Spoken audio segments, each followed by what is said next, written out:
You know, my dear nerds, I thought about a million ways how to make this video, and I came to a simple conclusion that a lot of situations are confusing.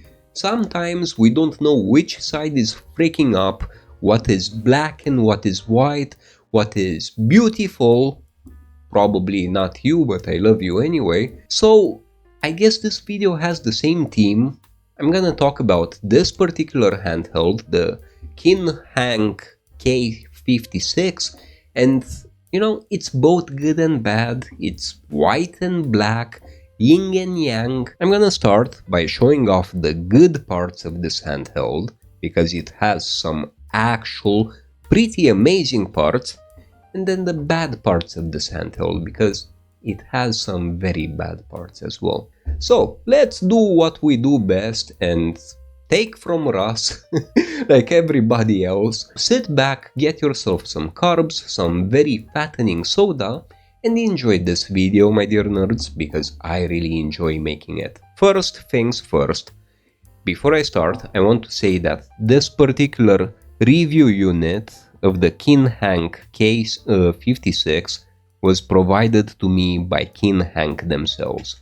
And I am really thankful that they did, but as always, this video is my own, all words here are my own, nobody saw this video beforehand, and no money exchanged hands. So, what do we have here exactly, my dear nerds? You might ask yourself. Basically, the answer is one shawarma that is half good and half kind of bad. You can't blame the good part of the shawarma because it's still incredibly good. So, you know, ideally you would just have to eat half of it. But the metaphor breaks down because I'm talking about a freaking handheld, not a shawarma that can be cut in half. Take from that what you will. You just listened to what's probably the worst metaphor that you would hear in your life. I'm gonna start with the positives, by the way, and I'm gonna start with the biggest positive. This handheld is the most ergonomic freaking handheld in my life. I'm gonna say some very, very serious statements right now. It's actually more ergonomic than the Anbernic RG556 and RG557. Yes, it's at that level of ergonomics. The way in which they made these bumps, they slide perfectly on my fingers. It's more ergonomic than the freaking Xbox controller. And I know the gravity of the statement. It has a very good D-pad. Remember, I'm still at the good spots here. The D-pad is nice and snappy. It actually reminds me of a Retroid D-pad. It's a very, very good D-pad for what it is. The thumbsticks have this pretty nice texture around them, which makes them pretty much non-slip, and they actually look way better than the Switch-style sticks that we get in most other handhelds. And what I like the most is that they don't really protrude above most of the buttons. They protrude a little bit, but not by much. But before we jump into all the other things, we need to talk a bit about specs. Specs-wise, you know, there's a lot of things that we should cover here. It has 6 gigs of RAM, which I totally didn't expect. A full HD panel that's 5.5 inches, which is always super duper nice. Unfortunately, it has the Unisoc T620 as a CPU, which basically means not a lot of performance. This is actually one of the main drawbacks of this handheld, but I'm gonna come to this in just a minute. It has 128 gigs of internal storage, which is very good, expandable by SD card, of course. It comes with ESD and Pegasus, both front ends, which is kind of iffy because I don't know if the developers of either front end accepted this or if it was just put there. So my advice, if you get this handheld or any other handheld for that matter, what I'm gonna say doesn't only apply to the Kinhank K56, but you should delete all programs from any new handheld, all apps, all front ends, and configure your own. But if you don't want to do that, actually the Kinhank K56 is pretty nicely configured, I must say. The collection of games here, which I hope you pre-own before playing them, I'm watching you, is very curated. This is a very good list of games. They call it the Kinhank frontend, which is a team for ESDE. It's pretty much pre-configured. They have their own skin on top, which might be good or bad, depending on your personal taste with this. But I actually kind of like how they set it up. For example, all games come in this little wheel of fortune kind of design. You can go through them. This is very taxing as a team, however, but yeah, aesthetically it's very pleasing, and as you see, you have a ton of systems here. I'm just browsing through them, skipping the Nintendo ones for obvious reasons, and it even has Dreamcast and PSP. These are the two main consoles that I want to concentrate on, and this is for a very good reason. You see, my dear nerds, because of this SoC, the T620, unfortunately, the main console, the most performant one that you're gonna cap at is PSP. You shouldn't hope of, PlayStation 2 or Switch on this handheld. It's simply not designed for that. It has, limited performance, I would say somewhere around the Retroid Pocket 2S, so you just know what you're getting yourself into here. In terms of the price, it's around $149. This can be significantly cheaper if you find one of those AliExpress campaigns with coupons, so you could drive this price down by quite a bit. So, other positives. We were at positives. Headphone jack, microSD card slot, USB-C, 2 speakers, bottom firing, which is nice. I need to talk about these air vents. These air vents are the bane of my existence, and the ergonomics are actually very nice. The buttons are kind of clicky. The start and select are the most clicky. If you hear this, yeah, you wouldn't press these if you're sleeping by your partner at night, but the shoulder and trigger buttons, they aren't actually loud. The A, B, X, Y buttons are a bit clacky, but not by much, and the D-pad actually sounds very nice. Like, this one reminds me of a mechanical keyboard kind of sound. I actually like how the D-pad sounds. So, coming back to it, you don't only have ESD like I showed here. Kinhank actually put 2 freaking launchers in this thing. Of course, we have a touch screen, by the way.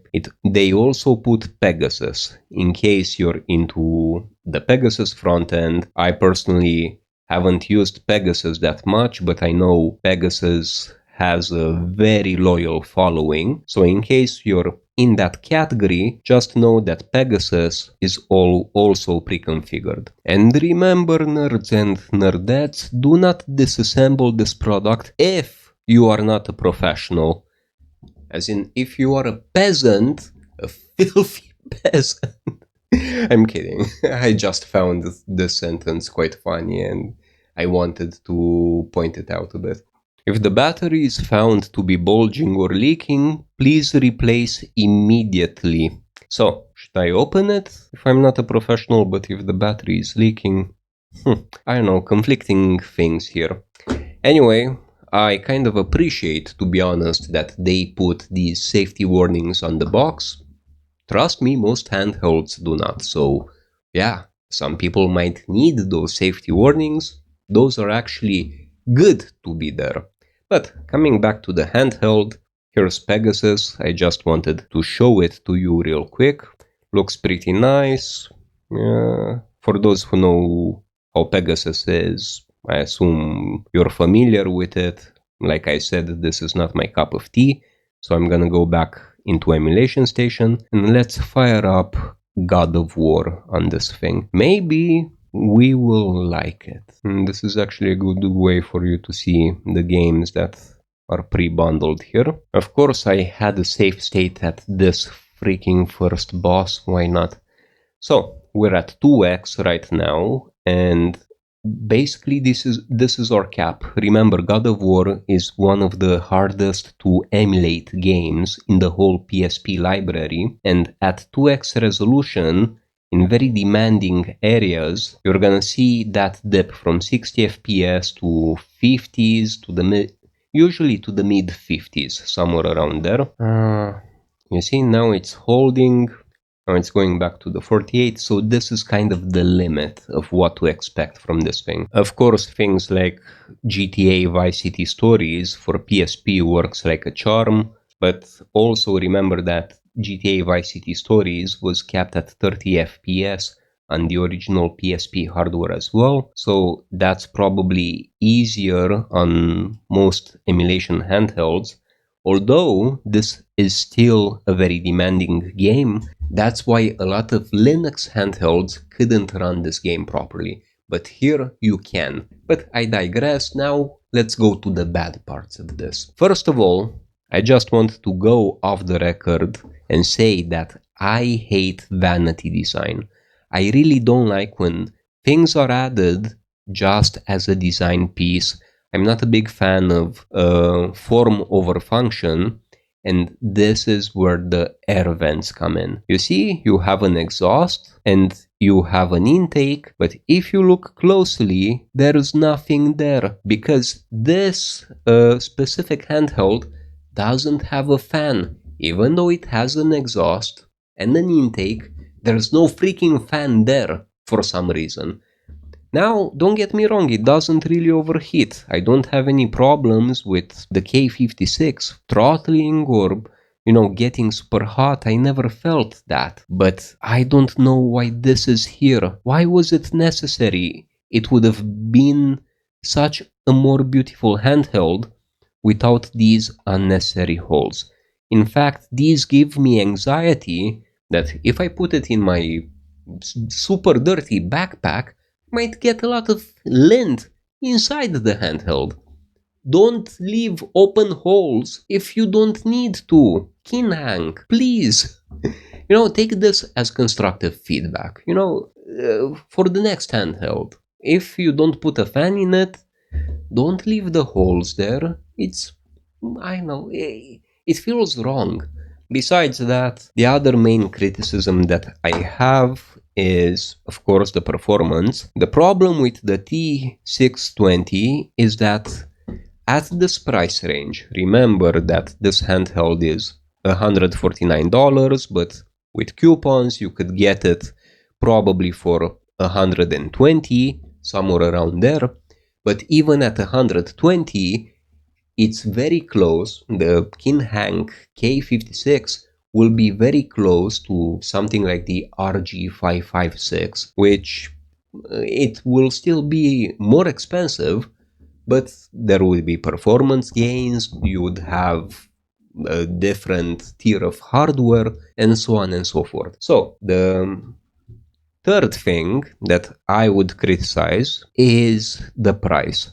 This is a very good handheld if it were cheaper. If it were at around, I would say, $40 less than the RG556, then that would be a good deal. If it were at the same price of the upcoming Magni handheld, or Magni handheld, I hope I'm pronouncing that right, then that would be awesome. This would be a solid contender.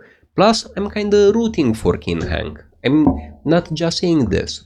I want new players in the market. I want new handheld manufacturers. We shouldn't put them down. We shouldn't discourage them. We shouldn't be hostile for free for no reason. So, Kinhank, I applaud you.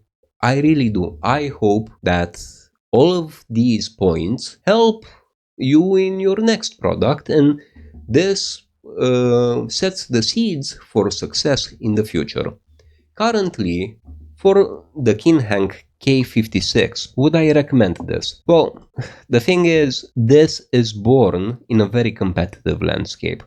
If there wouldn't have been any competition, then it would have been a very nice handheld. I love a lot of things about it. I love the black and the contrast with the orange buttons.